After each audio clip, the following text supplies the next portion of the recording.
We're happy to welcome all those of you who are listening on radio via WeFM, Vibes FM, Spice Capital Radio. We've got Talk Grenada. We have 100.5 FM out of La Baie in Grenville. We have Right Along out of Brooklyn, New York. And of course, we're on the YouTube channel and of course the NDC Facebook online platform. So we welcome you to another NDC podcast this beautiful Sunday afternoon. A little bit overcast, but we're thankful for the rain, and we'll get on the show very shortly. With me in studio is the Honorable Ron Redhead. He is the Member of Parliament for St. George Northeast, and he's also the PRO, elected PRO for the National Democratic Congress. We'll be chatting about several issues of national interest. So back with you in a moment. Down trees and utility poles. But motorists traveling along the Grand Etang route are welcoming the government's ongoing road widening and drainage project, which addresses long-standing issues such as narrow corners and poor visibility. The project comes in response to damage caused by Hurricane Beryl in July 2024, which brought down trees and utility poles. Chief Technical Officer in the Ministry of Infrastructure, Kevin Blash, during a recent interview indicated that the project was designed to improve the Grand Etang Road after devastation by Beryl. Blash confirmed that the work is ongoing and includes plans to widen bridges and corridors, ultimately allowing for two-lane traffic throughout the route. Another piece of the puzzle is to widen some of those very narrow bridges over the Grand Etang Road. To the persons who are familiar, who pass there probably once, twice a day, they would know some of those, very tight bridges. For example, there is one just as you leave, close to the Grand Etang Lake. There's one that you could see some of the cobalts have fell down there. There's another one close to St. Margaret's Falls. There is one very close to, or just as you leave Birch Grove. And then there's another one a little bit further down in Birch Grove, close to a place where a few years ago, Smoko used to have a shop, so all of these things, it makes it a little difficult for drivers, tricky for trucks and so on. So it's really that's just some of the plans we have for the Grand Etang Road in particular. During a site visit on Monday, our news team observed work being carried out on a sharp corner between the area known as 1910 and the Grand Etang House, one of the most critical sections identified for widening. Drivers expressed their appreciation for the improvements, noting that the increased visibility and ease of access have already made travel safer and more convenient. I think that's a wonderful project, and it's good for pedestrians, and as a matter of fact, it's better for the traffic, and I think that should have been done long since in the NMP regime, and since this new Prime Minister coming, I think he's doing a lot of good things for the country, and I appreciate the road and stuff like this. Now, well, I believe that the widening of the road was much needed. I think that it is very good for motorists. It makes the passageway a lot more easier to maneuver. The corners was a bit tricky to walk out as a motorist, So I don't pass this road very often, but whenever I do pass here, I have to use a little bit extra caution, But the widening of the road now, I think, is a much needed project, overdue, and I appreciate it very much. The long-anticipated asphalting of the Grand Etang roadway in areas where the road widening and drains have completed has also commenced. The initiative is being seen as a significant step forward in enhancing infrastructure and ensuring safer travels for all road users. For MTV News, Troy Gill. Welcome back to the NDC Heartbeat podcast. We're happy to welcome in studio one more time. You're becoming a regular visitor. We're happy to have you. The MP for St. George Northeast. And this promo that was just advanced there, what are your thoughts on it? For me, for a man coming from Birch Grove, this has been long overdue for decades. What are your thoughts on it? No, definitely. It's very, very progressive. I term it like that. And in fact, it was sparked post-Hurricane Beryl. I could recall speaking to the CTO while we were in New York at the time, talking about me mobilizing some of the heavy equipment in the constituency and stationing them at Vendom. I gave him a list as to what we had up there and who we were calling and so on, and mobilizing different people from different communities. At the time, calling around was difficult because it's only WhatsApp we had to use. And so trying to preempt the night before what would have happened. Of course, Beryl came. We know the story with it to the northern part of Grenada, Carriacou, Petit Martinique in particular. And so we had a lot of down trees. Major concern was landslides. And so the very heavy machinery, people that I told CTO we had, he was able to utilize them almost immediately. Right. And he designed a project around that. I'm happy to have also, openly recommended good contractors. And one of the contractors who is currently on site completing the work is someone from St. George Northeast.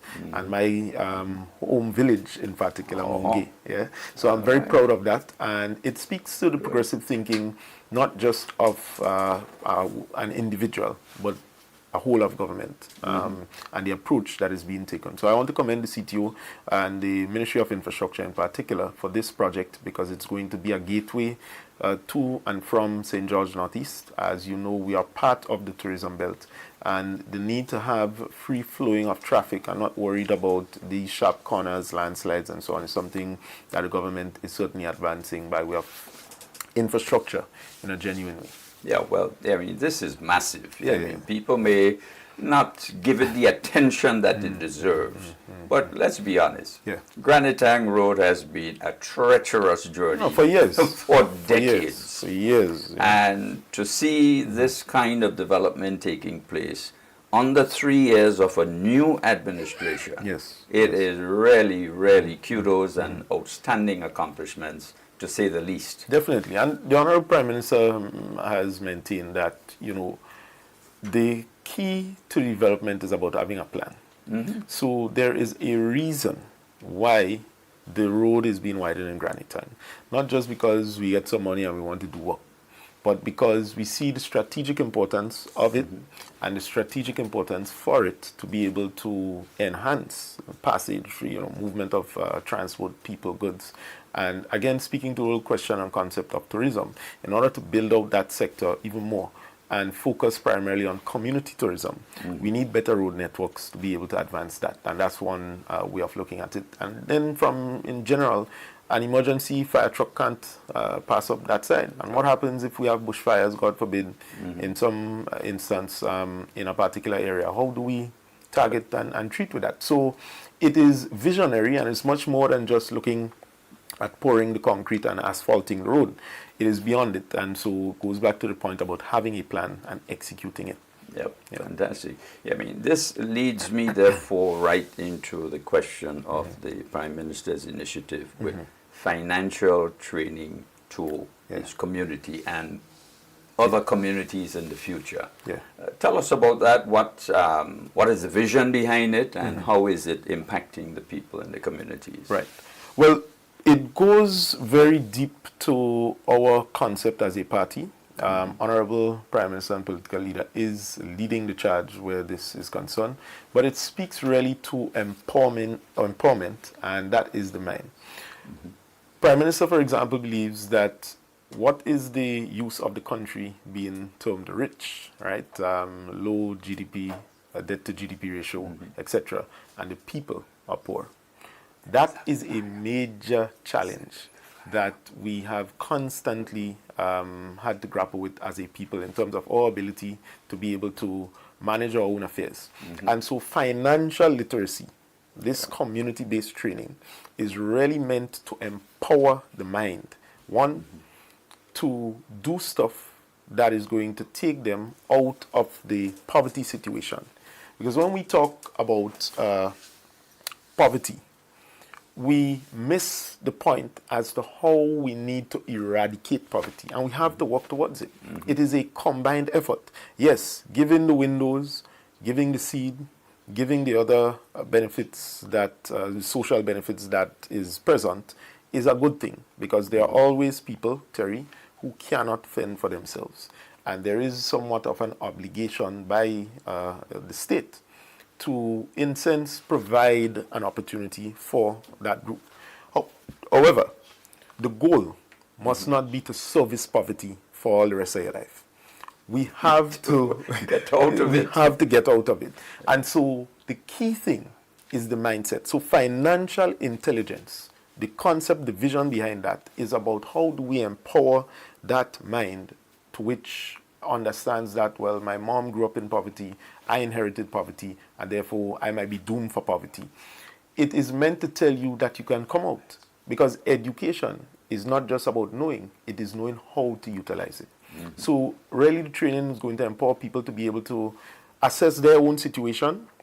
And you heard the example that Honorable Prime Minister gave with the young woman, and how today she is now a bit more financially viable as an individual with her credit rating, she has assets, etc., as a result of that investment. And she just wanted some ply. Yep. So you see, To get a blight. that's so you understand. So that is the importance of this whole training and other grassroots training programs that not just Prime Minister but other members have rolled out, because it's important for us to look at empowerment not only from the formal aspect. It has its place, but at the grassroots level, it is about bringing the programs to the people that can transform their lives. Right? So when we talk about skills training and so on, it is all encompassing those programs, those types of programs that we believe can go down on a community level and really take people out of the situation they are at and bring them to a more productive Grenadian, Caracunian, and PT Martinican. So the vision behind this training program is something we intend to replicate throughout the entire country. And Prime Minister's call is to say to even opposition members of Parliament, right? Forget all the brango and we'll talk Egun and Waste and talk all kind of things on a Sunday platform.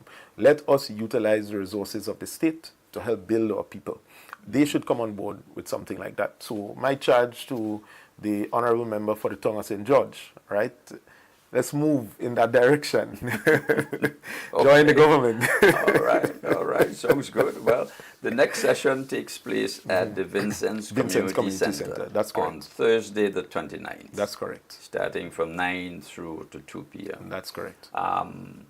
Who are invited? Right. Well, Prime Minister is targeting his community and constituents. Yes, but, you know, in principle, if the Honorable Prime Minister is doing something, everyone is expected to attend. I'll give you a joke. We had a little branch meeting the other day, and we just put out maybe about 2 hours prior that the Prime Minister may be in attendance. and the meeting would start at 6. And by 4 o'clock, someone reached by the school and they say, well, they ask him, well, what are you here for? He say, well, I come. I hear the Prime Minister having a meeting here tonight. So I want to be first in line. So, you know, it is always pleasing to have all Grenadians participate. But in principle, it is meant to target St. David in this instance, and it is going to be expanded throughout the length and breadth of the country. Right. So folks from St. George and St. Andrew need not come all the way to Vincent's. Well, except they just want to when you can't stop them. Right, and they have the means to. But Yes. definitely, so you don't have to force yourself. The expectation is that we want to replicate it as far and as wide as possible because we see the value in it. As I just mentioned, the vision behind it is true empowerment, genuine empowerment, and the types of empowerment that the people need. Oftentimes, we do training programs, and the truth is, you know, people might participate, they might get the little degree and certificate, but they can't really use it. And as I just mentioned, for us, education is not just about knowing about something and it exists, but knowing how to utilize it to improve your circumstances or situation. So that's in principle what we see. And again, that is in line with what we promised. We never said that we were just going to build all kinds of things and focus only on concrete and so on. It's a combination, because building a country does not rely on one-dimensional thinking or policies. Right? So we have to go outside of the box. This is something we believe at the grassroots level, connected to people, is going to help make a difference. That conversation alone with the banking sector is very profound. And it helps to empower your mind so that your mindset towards things changes immediately. So you can't say that the government is responsible for your internal affairs home. What you need to understand is that you have a responsibility too as a citizen, right? To take up your responsibility and role and to help empower your family, build your family, and take care and support your family as well, in addition to what opportunities the government may create from an economic standpoint. So that's fundamentally it. Right, and who are the presenters at that event? Right. Well, I don't have them from the top of my head, but I know at the last one we had some people, different stakeholders involved. So we had credit unions, different people giving information as to how they can access funding, finances, that sort of thing. Because when we talk about financial literacy, it is all encompassing. It speaks to the process of who qualifies, and probably if you do not qualify now, how can you get qualified? That's really what it is about, and push that driving force of economic development, which is the private sector. So there are going to be a great many speakers, people who have the capacity, and again, this is community-based. Prime Minister said a young woman came to his office and talked about this, and he then facilitated it as Member of Parliament by providing the funding and assistance and support. And it's now taking off more than ever. Well, for his sake, I hope he hasn't gotten overrun with such requests. Well, this is a good thing. It's a good thing. Community-based stuff is always important. Oh, absolutely, absolutely. Now, switching a little bit, the Women's Arm had a very successful convention. Oh, yes. How did that go, and what would you like to share? Right. So it went well at the Trade Center Annex last evening. The packed hall was able to elect a new executive, the current chairperson of the Women's Arm. She was retained, Miss Hilary Alexander. We now have a new deputy, which is Sister Vashti. Sister Vashti, when I was younger in the NDC business, was a main source of pillar when I go up to St. Andrew in particular, to say what are some of the progressive things that young people need to pursue and so on. She served in the education sector as a principal, and so she brings that dynamic to the team. There are other members who have been joined with the entire team, and we look forward to working with our women in the party to really take us to where we need to be. Women's empowerment is not just simply a slogan or should be a slang. We need to ensure that we promote it more, because if women are quote-unquote the head of the households, if they are not empowered, then they just limit that household assistance only to the little household with clothes, clothing, food, etc., when it is much more than that. And the way in which the world has modernized, it also speaks to the need to become relevant. The value system that existed many years ago does not exist today. So women's empowerment is key. And the Women's Arm has demonstrated once again that they are able to pursue their convention successfully. I want to wish them all their best in their tenure. They're going to have a 2-year stint as it relates to the new constitution to further engagement with our women as we go along. Great, fantastic. Well, congratulations to the returning president of the Women's Arm, hardworking lady, and that she continues to get the support of all women within the party, and men too, of course. Definitely. Just to also mention before we move on to the next topic, that there will be a major cricket tournament opening ceremony of T12 cricket tournament taking place in Munich this afternoon from 1 p.m. The official opening ceremony and so forth will take place there. Of course, the representative for the area, the Honorable Lennox Andrews, he regrettably is out of state, but I'm sure he has put everything in place for a successful event this afternoon at Munich Community Center, or the playing field area there. By the way, Munich needs a community center, but I know that's a different matter, which will come in due course.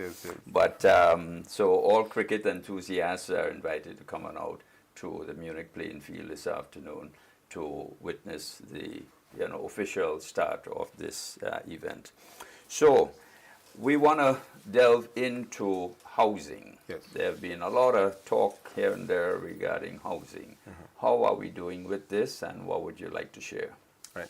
Well, government, the National Democratic Congress, is actively also reviewing its own party manifesto to ensure that what was promised during the campaign is actively being worked on, and it is. We are pleased to report that the government is reviewing the current policy with housing and will make in due course through the Housing Ministry and other departments announcements as it relates to the full onslaught of new programs that will exist, and also the reshaping of the existing and current programs. And so for us, we completed a one-day workshop retreat where we were able to identify the key challenges with the current structure and policy of housing, and that inputs were given from a wide cross-section, right? Both government, state-owned enterprises, and different entities were able to contribute to the discussions and say exactly what is it that they are doing currently as it relates to housing stock, and how can we partner, knowing fully well that the government role is not to take over the private sector role to be able to provide micro and other financing opportunities for people to purchase and construct, but it is to, in a sense, partner with and identify the groups that need housing, and those who could afford housing, and those who cannot, be able to accommodate for the various groups throughout the country. So it went well, and as mentioned, this is going to be announced in due course. All right, the question of housing assistance in Grenada, I think there have been some blurred lines regarding housing. Who qualifies for housing assistance? Who qualifies to receive a home, a house from the government of Grenada? So I think we need to get that narrative going. That's a good question. The basic criteria, simply put, is determined by income, which is that $1,200 and under. That is the standard procedure which we met, and is something that we inherited and is expected to keep, because the program itself is run and made up of that.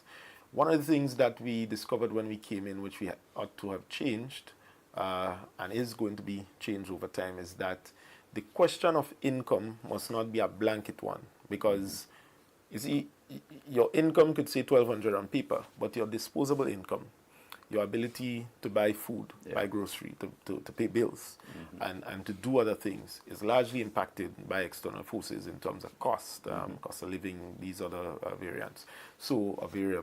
So looking at who qualifies and how they qualify is something that we did last week. We hope, as I mentioned, to update the public on it, but in basic terms, you're qualified based on the income. And there are two options. One, there's a loan component at the Ministry of Housing, and then there's a grant component. The grant component specifically speaks to senior citizens who otherwise are unable to afford. They don't get a pension, they don't get anything, but they need some housing assistance, repairs, that sort of thing. The roof is leaking, that sort of thing. So the program really is focused on people like that, and again, extremely low income ones. The unfortunate thing, which we must accept, is that no matter how you do it, there are people who always would get through, and some people have been very crafty in doing so. Now, there's a difference if someone is requesting material support, which in most cases still you are expected to pay back something monthly.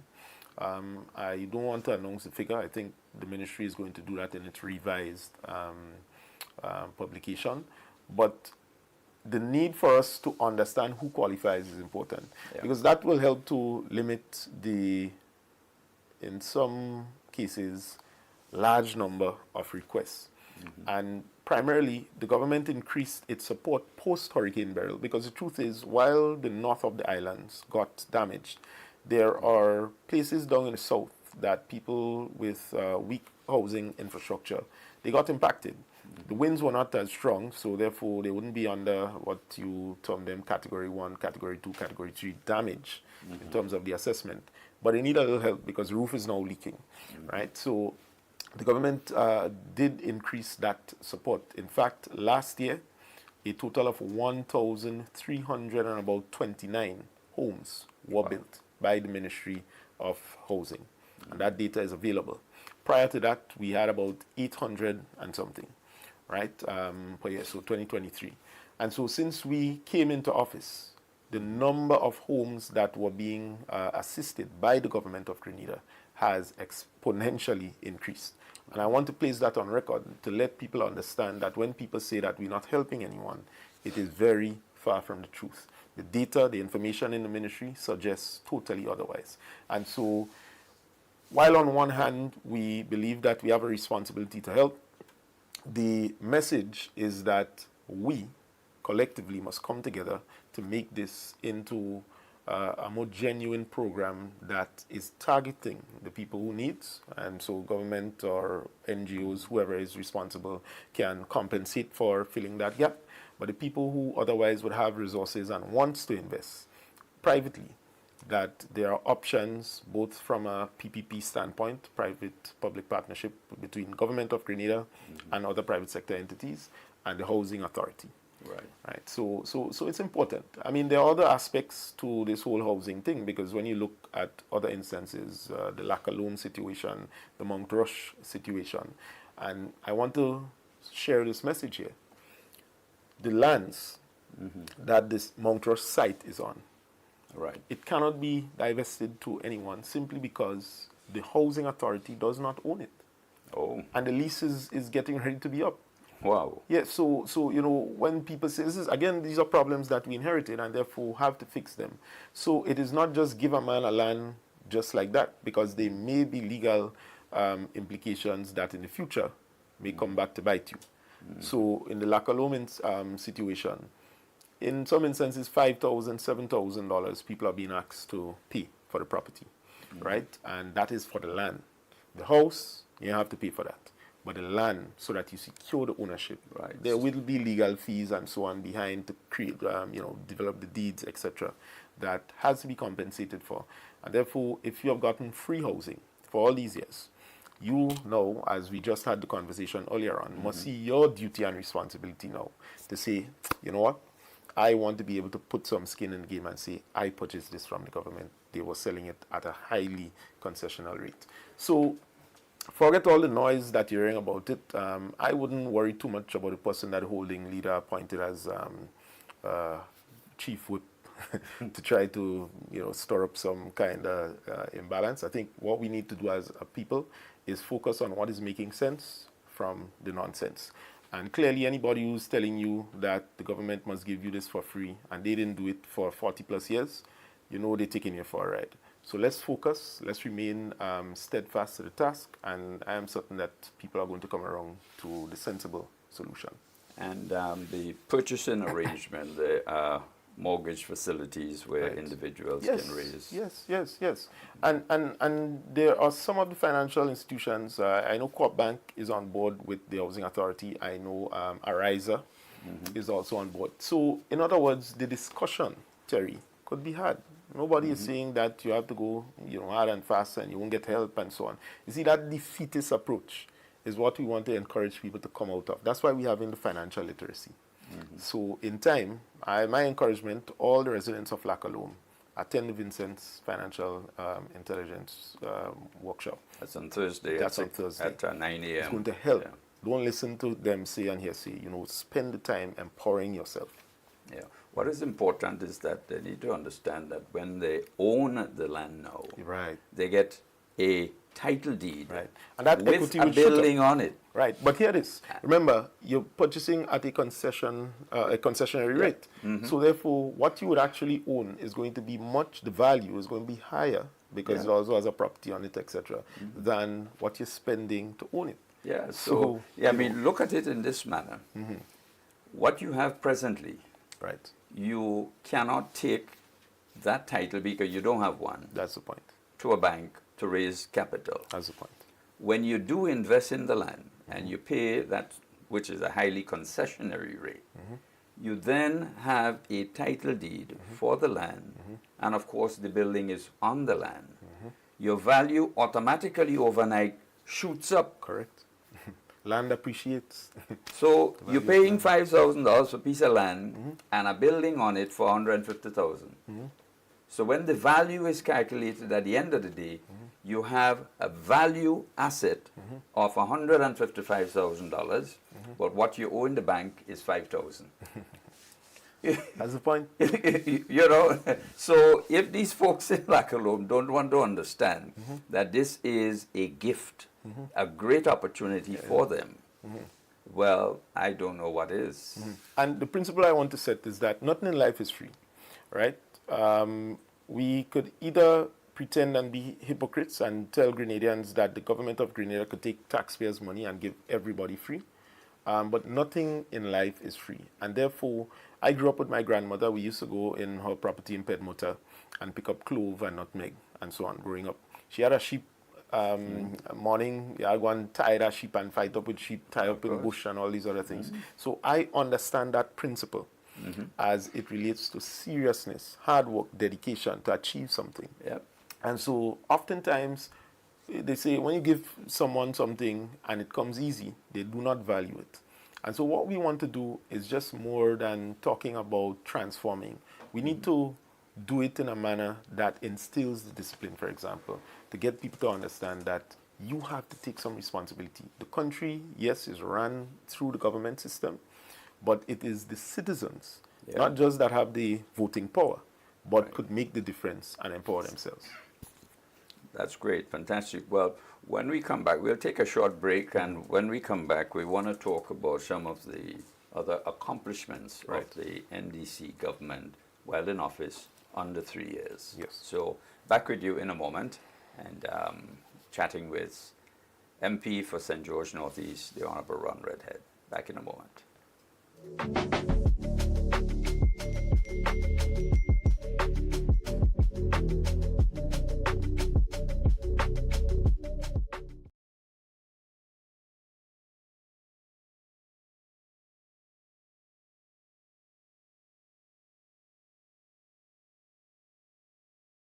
Motorists traveling along the Grand Etang route are welcoming the government's ongoing road widening and drainage project, which addresses long-standing issues such as narrow corners and poor visibility. The project comes in response to damage caused by Hurricane Beryl in July 2024, which brought down trees and utility poles. Chief Technical Officer in the Ministry of Infrastructure, Kevin Blash, during a recent interview indicated that the project was designed to improve the Grand Etang Road after devastation by Beryl. Blash confirmed that the work is ongoing and includes plans to widen bridges and corridors, ultimately allowing for two-lane traffic throughout the route. Another piece of the puzzle is to widen some of those very narrow bridges over the Grand Etang Road. To the persons who are familiar, who pass there probably once, twice a day, they would know some of those very tight bridges.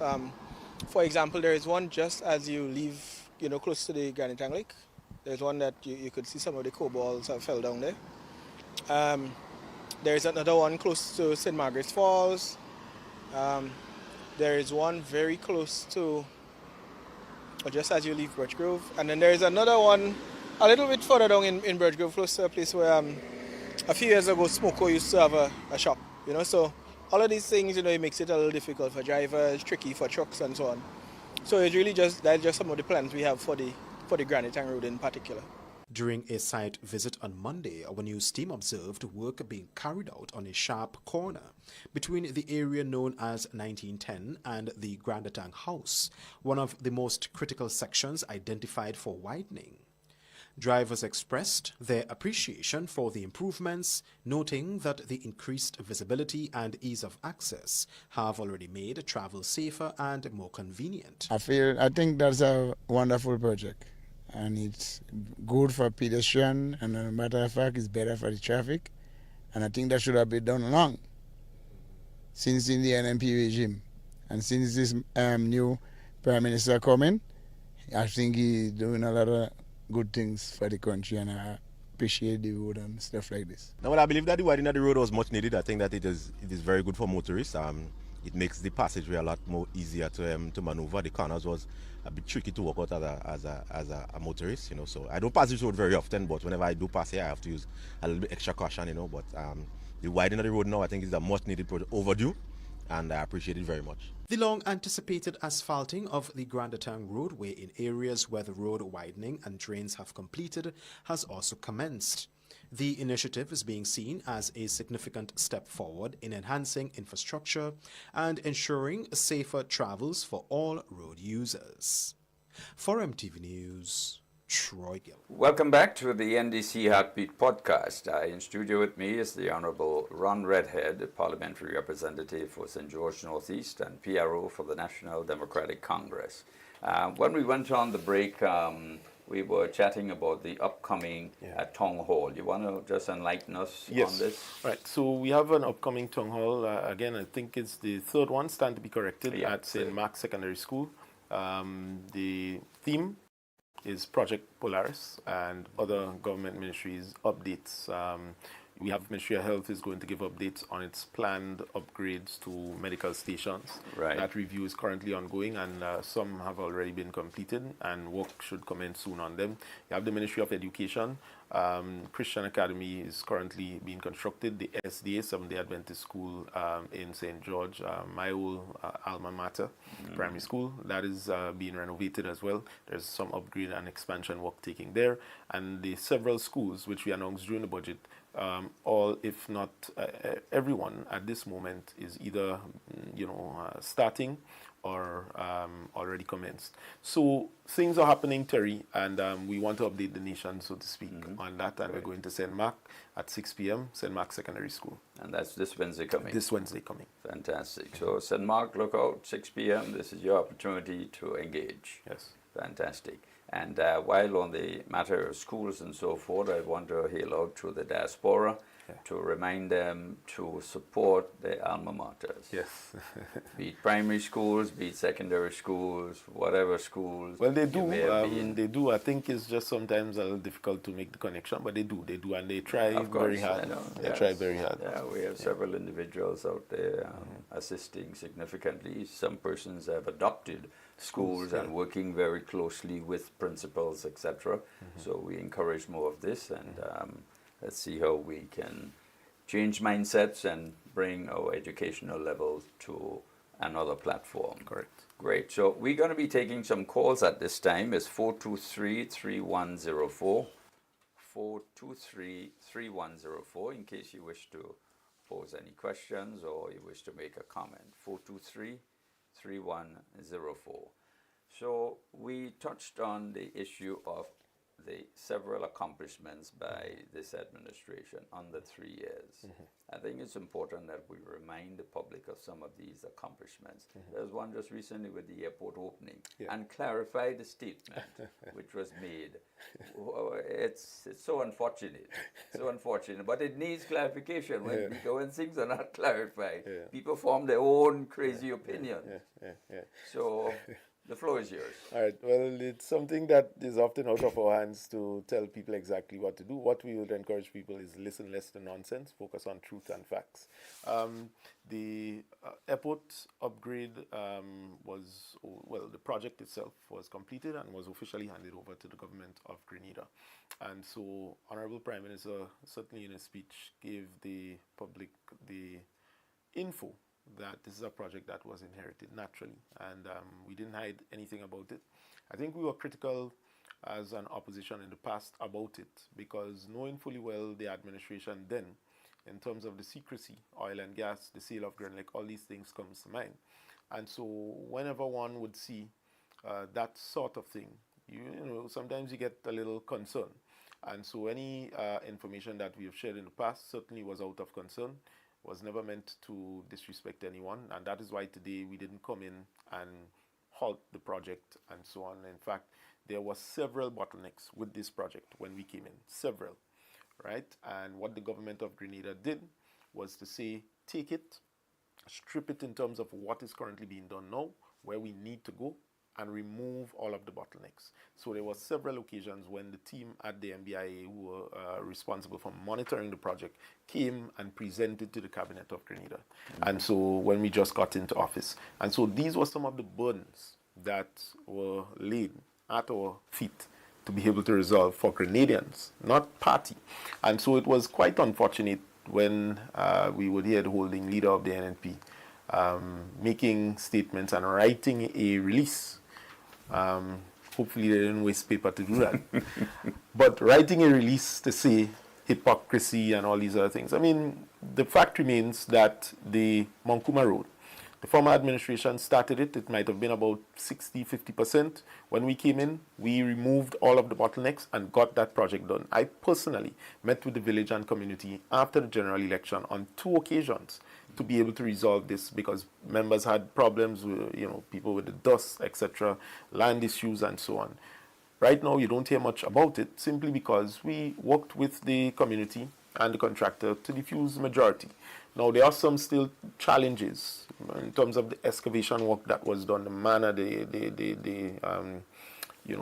different techniques and technology that may have been used, which we are constantly looking at. There is a project that is being worked on by the Ministry of Infrastructure to tie the rocks there.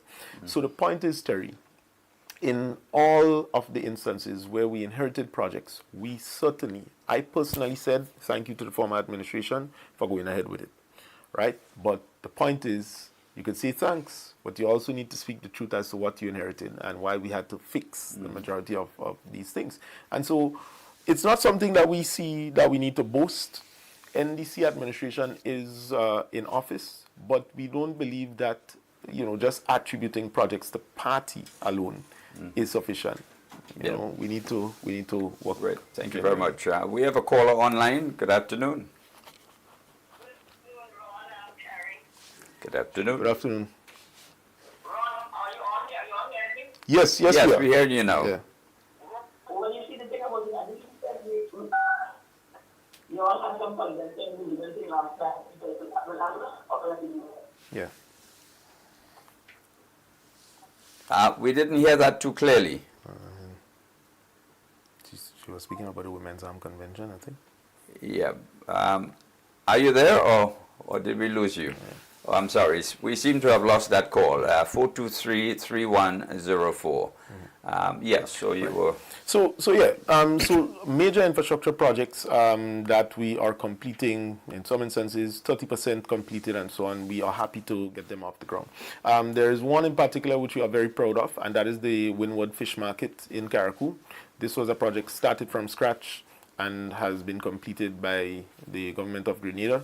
But of course, the NDC administration is in office. And what we are saying is that it took the decisiveness of the Member of Parliament, the Honorable Tevin Andrews, to be able to lead this project with his team, the Permanent Secretary at the time, Mr. Javon Williams, hard worker, to get this project off the ground and see it to its completion.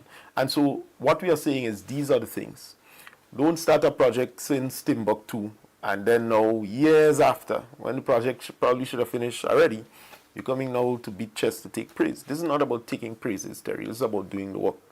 The Grenadian people want the results. At the end of the day, we can either sit down to say that we say we go build this, or we can sit down and say we are happy to complete this. And we want to do the latter. Right? This administration is serious. From day one, the Honorable Prime Minister asked the nation, the question we have to ask ourselves is whether we want to build a society, in the same manner and do nothing about it, or, and I'm paraphrasing here, get up, be a part of it, and get the job done. And so what we believe is getting the job done. It has nothing to do with who started anything. This kind of childish comparison is a waste of the taxpayers' time and money. Yeah, I've seen over the years too many worthwhile projects just get shelved because of political consideration. Correct. If a project is good for the nation, it is good for the nation irrespective as to who is in office. That is true. And any new incoming administration has the responsibility to continue with it. That is true. Because it's good for the nation. Correct. I mean, I can make reference to the proposed project by the UWI. Right, the campus. I mean, the campus, imagine we lost the University of the West Indies project in Grenada purely for political considerations. Correct. And you notice, Terry, you do not ever hear, and you see, in life, people will sort you out. People who fail to accept their shortcomings in life will get absolutely nowhere. Because you could never always be right. So the opposition cannot say to the nation that they were perfect in all their deliberations. There were mistakes that they made, and in fact, they're still making it now. We see evidence of that. But the point is, there were mistakes that they made, which cost the country tremendously. Yeah. And so Seriously. our responsibility is, yes, one, to point out those mistakes, but at the same time, is to correct it. Yep. We didn't replace them in the sense just to say we're swapping out the green with the yellow. We replaced them as a government to correct some of these long-standing problems. So pension, for example, comes to mind in terms of the payment, and just acknowledging the fact that the court ruled this, pay the people the money. Yep. That is the point about it.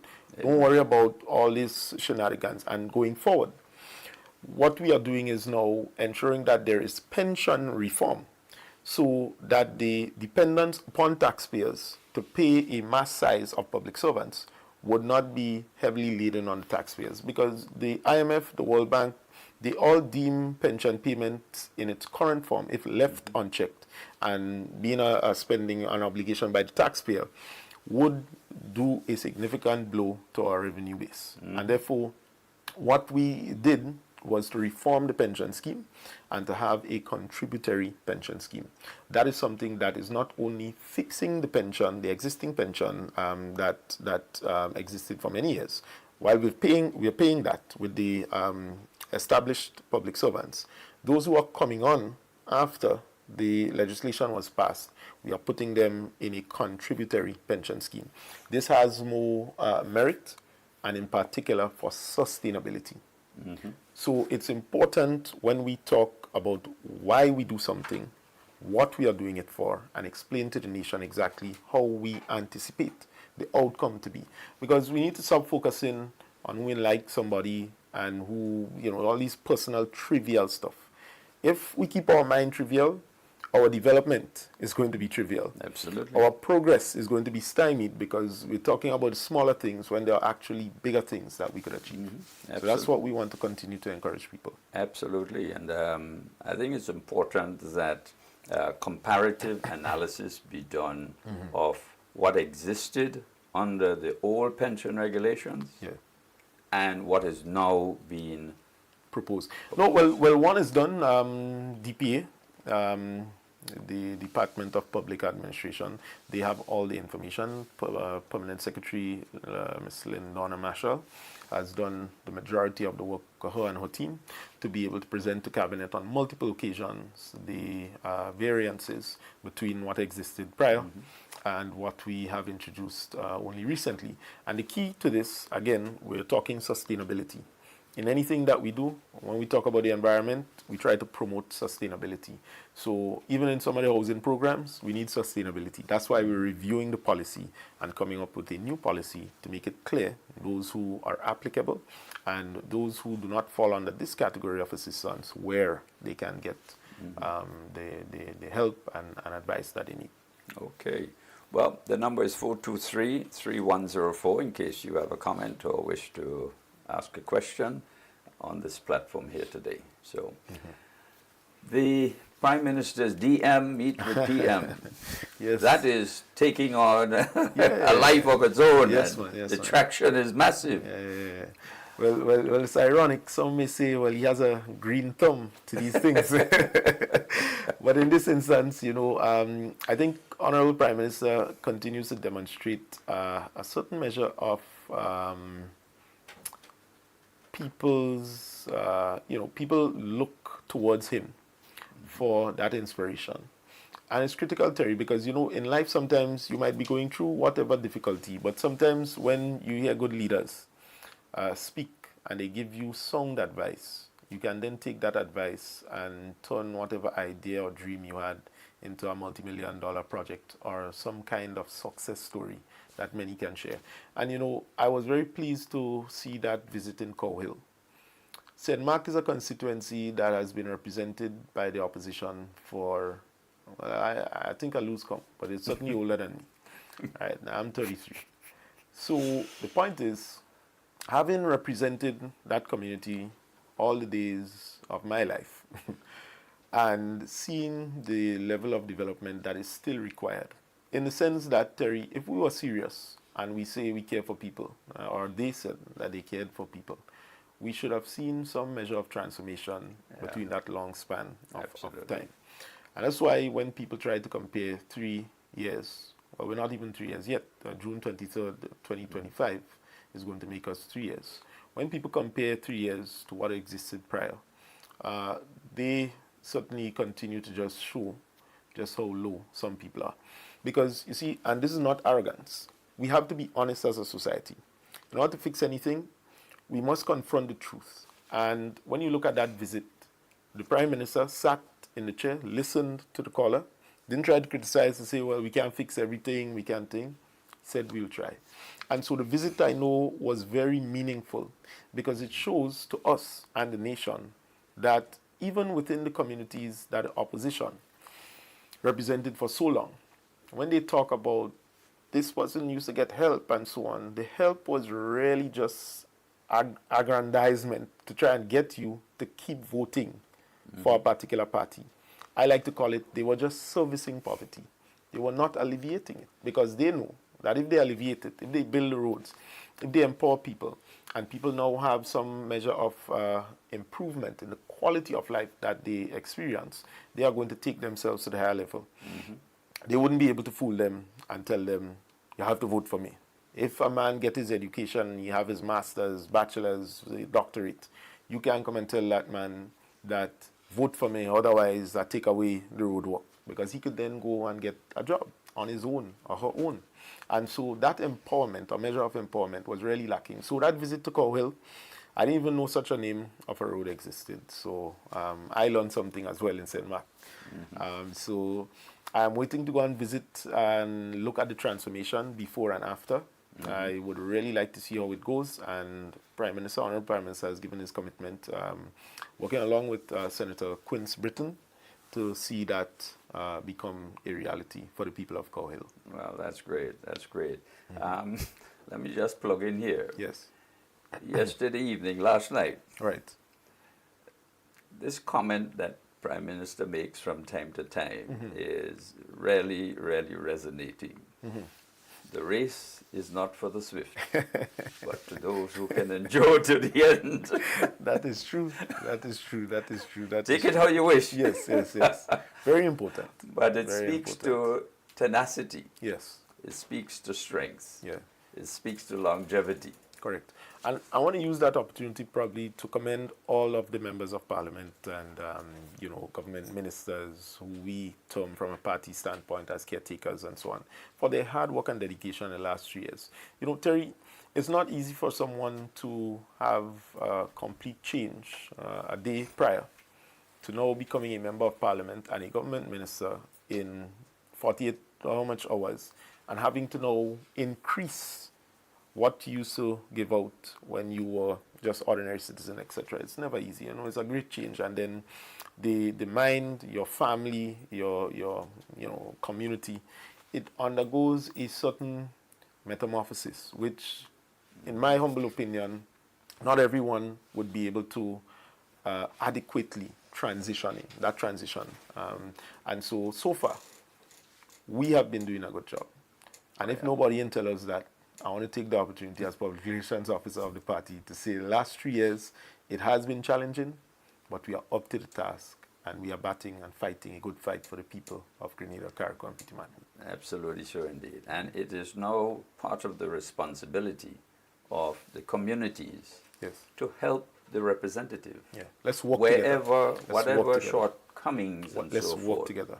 Let's work Assist. together. Yes. Offer work your together. assistance. Definitely. Offer to help him personally. Definitely. Offer to help the community. Definitely. That's the only way you can together build your society and build your community. True. Well, time has caught up with us again as usual, but there's more that I'm sure you wish to share. Yeah. So before we say goodbye to our listeners, I'm sure you have some parting words you wish to share. Right. The Honorable Andy Williams, I know there is a community development initiative, that is the Walk to Unite the South, Southside United, the stance against drug and violence, primarily against our young men, and certainly he is leading charge in the South, but the expectation is that we could take that throughout the entire country. Because the reality is, when we talk about violence among our young people, and in particularly the young men, it is often because they feel as if they're doing it on their own volition. That's the life they choose, and nobody else is really genuinely talking the difference. And so sometimes people learn different in different ways. You have the visuals, you have people based on sound, etc. So sometimes just ensuring that we remind the young men who might be on the block, disadvantaged, unproductive, that there is still hope for you. That goes a long way. And so what the South is trying to do in collaboration with the Ministry of Social Development is to bring that ordinary touch to the whole issue of gang violence, crime, gun abuse, drug abuse, addiction, etc. And try and put it under the microscope in a way where people could come together. Right? And so I think that is important. I know we mentioned about the financial literacy. We, in June, that's in George Northeast, we will be launching a community-based program again for young single mothers in particular. To do the office administration program. When I got into office, one of the larger groups of people who come to see me is young single mothers, and the issue of their productivity as an individual to get employment is something that they have to grapple with. Many of them are young, but they have children, and so they do not find the time and the balance and the affordability to be able to pursue higher education. And so, as a government, we have to compensate for that and create the avenues so that they can then lift themselves up and become productive citizens. So, by and large, it's a combined effort. Again, we're leading the charge with Carrico and P.T. Martinique and the rebuilding at our weekly press conferences to be launched on the 3rd of June. The Honorable Tevin Andrews, among others, are going to be on panel, and we're going to be speaking to this, updating the nation, and talking some more about our achievements. So in due course, you're going to be hearing more about the party, not just more in a piecemeal, haphazard way, but sustainable way. I'm certain that many have seen the improvement throughout on social media, and we want to continue to comment. So it's a lot of work, Terry, but again, we're up to the task. Absolutely so indeed. Yes. Wonderful. And finally, just to mention to especially the folks out in Grand Anse that the Kellen Batiste Foundation launching their training session, their athletes from abroad, coaches, etc., who are already in Grenada, and some are still coming in. The launch will be tomorrow, Monday, at 5 p.m. So it's the Kellen Batiste Foundation Basketball Development Camp, May 26th through to the 30th. And come to Grand Anse tomorrow afternoon to witness the official opening. So that's your program for today. Thank you for being part of it. And join us again next Sunday when we have another interesting and stimulating conversation taking place on the Heartbeat. So have a great Sunday afternoon. And Munich, we'll see you later on for the cricket tournament, which you're launching starting at 1 o'clock, should be just about now. So have a great time. And thanks to everyone who participated here today. Have a great Sunday afternoon. Goodbye.